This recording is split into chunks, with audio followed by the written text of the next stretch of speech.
ഇത് സരിക. സരസ്. എന്ത് സരസ് എന്ന് പേര്? ഇവിടെ ഒരു അടി അടക്കാൻ പോകും. ഞാൻ എഴുതിയിരിക്കുന്ന പേര് സൽമത്ത്. പെണ്ണും പിള്ളേരുടെ പേര്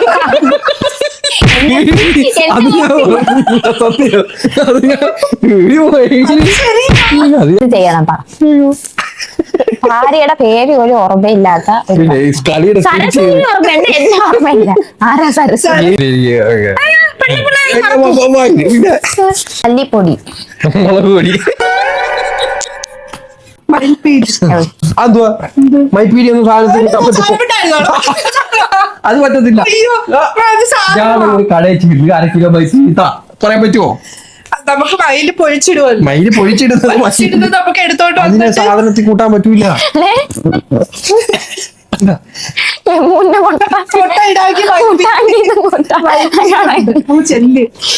ഋഷിയുടെ വീട് പള്ളി പോയി പറ. ഞാൻ ഋഷസങ്ങാടി.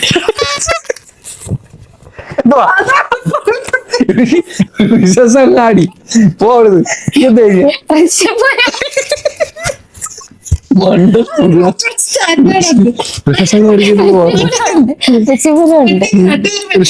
ഋഷിപുരം ഉണ്ടെന്ന് തോന്നുന്നു. ഋഷിയുടെ വീടും ഉണ്ട്. അതൊരു സ്ഥലമല്ലേ ഋഷിപുരം. എവിടെ പോകുന്ന ഋഷിയുടെ വീട്ടില്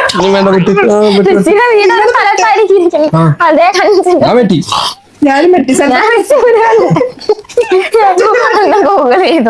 ഋഷിപുരം ഓട്ടേക്ക് ഞങ്ങളത് 2 പേരതും ഉണ്ട്. ഋഷിപുരം ഉണ്ടെങ്കിൽ എന്റെ ഋഷസങ്ങാടിയാണ് കാണും, പക്ഷേ ഋഷിയുടെ വീട് കാണത്തില്ല.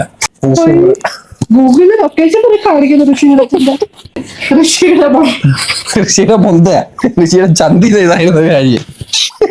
ഋഷിയുടെ മൊന്തേന്ന് റളങ്കാടി. ഇതൊക്കെ എന്ത് അത് ഈ മുളയുടെ ഇരിക്കുന്ന ഒരു സാധനമാ. നിങ്ങൾ കണ്ടിട്ടില്ല? അതാ പണ്ട് ഞങ്ങളൊക്കെ ഉള്ള സമയത്തുള്ള അത് വെച്ച ആളുകൾ വീടിന്റെ സൈഡൊക്കെ ഇങ്ങനെ കെട്ടുന്ന മുളയുടെ ഉരുളങ്കാടി എന്ന് പറയും. അതിന്റെ പേര് എന്ത് വരുന്നത് എനിക്കറിയാൻ പറ്റില്ല.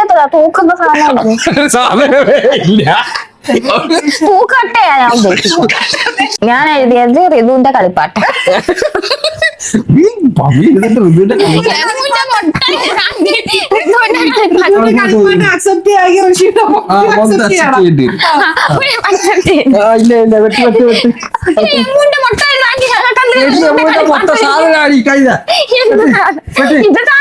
പിന്നെ മൊന്തയും ചന്തിയൊക്കെയാ സാധനം.